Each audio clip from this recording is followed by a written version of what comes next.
I don't know what this is. So, Jermey Davis left Paramore back in 2015. Apparently, things ended very poorly between him and Taylor York and Hayley Williams.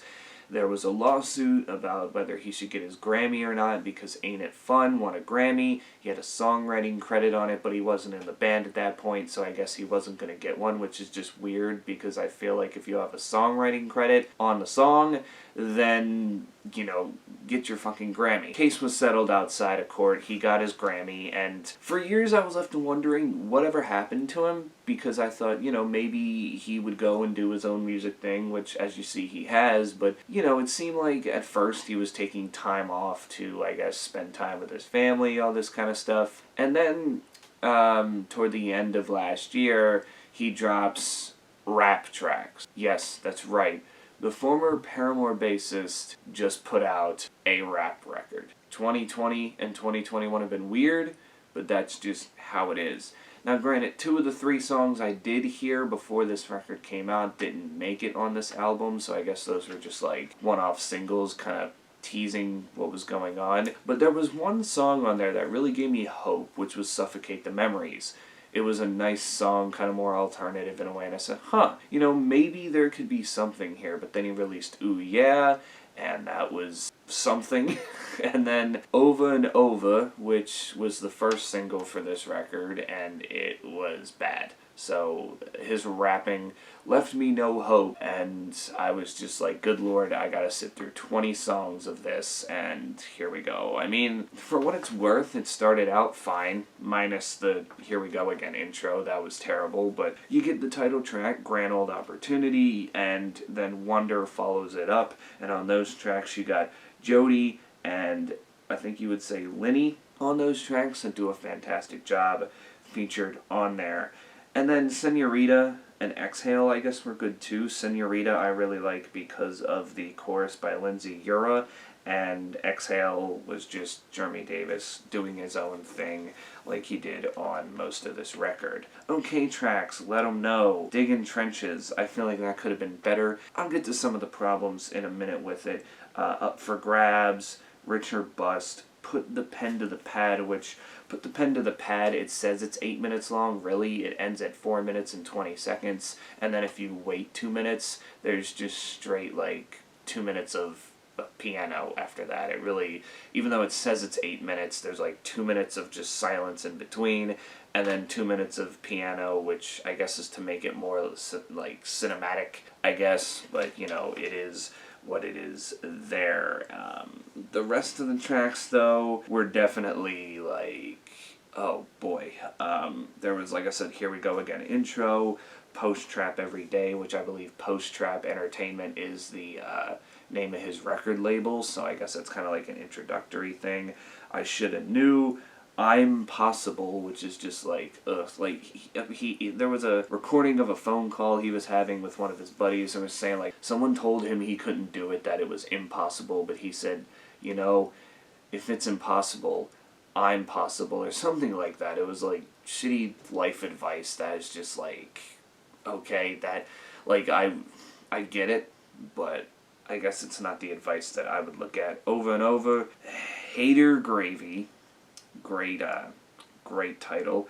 Rude Enough, Hittin' Switches, Push the Button, Baby If You Got the Time, which is actually, he raps in it for a little bit, but for the most part they're at 6 minutes and 11-second runtime.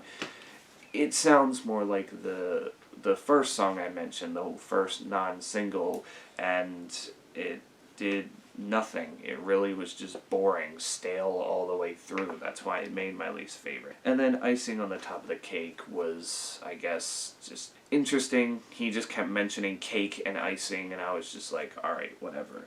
Now, Jody did feature on a couple other tracks, which Hittin' Switches, Rich or Bust, and I think he did a decent job on those. We have B.O.B on 2 tracks, which was I Shoulda Knew and Rude Enough. And what happened to B.O.B? He used to write fun songs, and now all of a sudden he's auto-tuned to shit and not even interesting anymore. Like, it's sad to see where he's gone with this. And two songs on here, Wonder being the first one, which again was one of my favorites, seems to be about Paramore, because he talks about reminiscing about these memories back in the day and how, you know, things didn't work out. And he mentions that this isn't a diss track, it's just kind of more, I guess, giving his side of the story, or like, I guess, explaining things better. It just seems like that's what that's about. Like, there could be no other meaning to that at all. And even Digging Trenches sounds like it's about it too, because it seems like he's just trying to move on, and he's like, look, I don't really want to speak about it anymore. I'm not in the band, you know, they're doing their own thing now. I'm doing my own thing. Good for them, even though we may not be on, like, good terms anymore.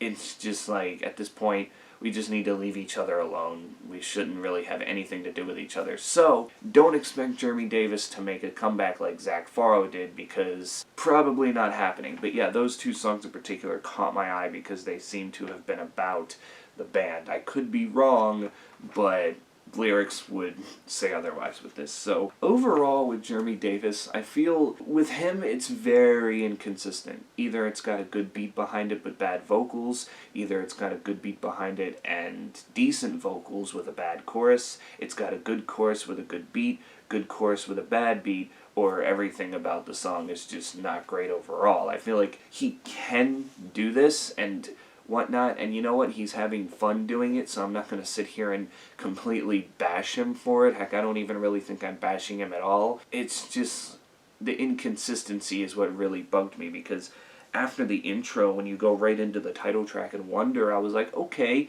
maybe there's something here. These aren't half bad. Even his rap voice you kind of get used to once you start listening more. Like, at first it's annoying, but then you just get used to it, because at that point in time you're like, yeah, this is who he is, this is what it is, it's fine, it really is fine. But after that, you just, like, sometimes you're bored, sometimes you're reeled in, and sometimes it's one of those songs where it has something, but then there's something about it that just brings it down. Like, it's just very inconsistent, but I'm willing to give him the benefit of the doubt that he can improve and that he can do this. If you came to this review wanting me to completely just bash this thing and say he's shit, he sucks, I'm not going to do that. I think that would just be completely wrong to do, because me being a Paramore fan myself and seeing what happened in their feuds, I don't want to take sides. I don't want to, you know, make it out like, oh, he left Paramore, I don't care about him anymore, or it's not what he was doing with Paramore, so this sucks. Obviously,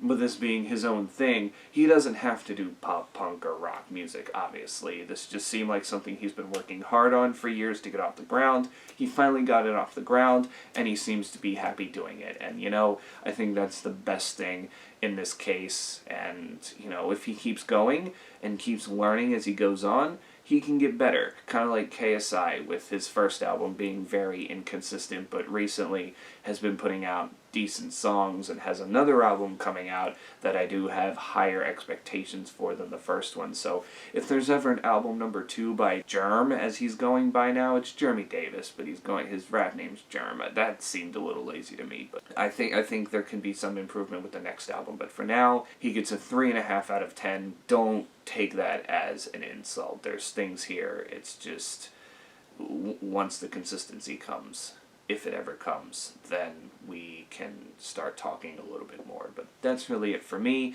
If you've heard this album, tell me in the comments below what did you think, because I'd be very interested to hear what you guys have to say about this. Even Paramore fans who are just intrigued, check this out. Trust me, even if you don't want to hear it, just check it out. Give Jermey a chance. See what he's doing now that he's not in Paramore anymore, because I feel like it's only right. But until then, that's it for me. Stay safe out there, wear your mask, and I will catch you all in the next one.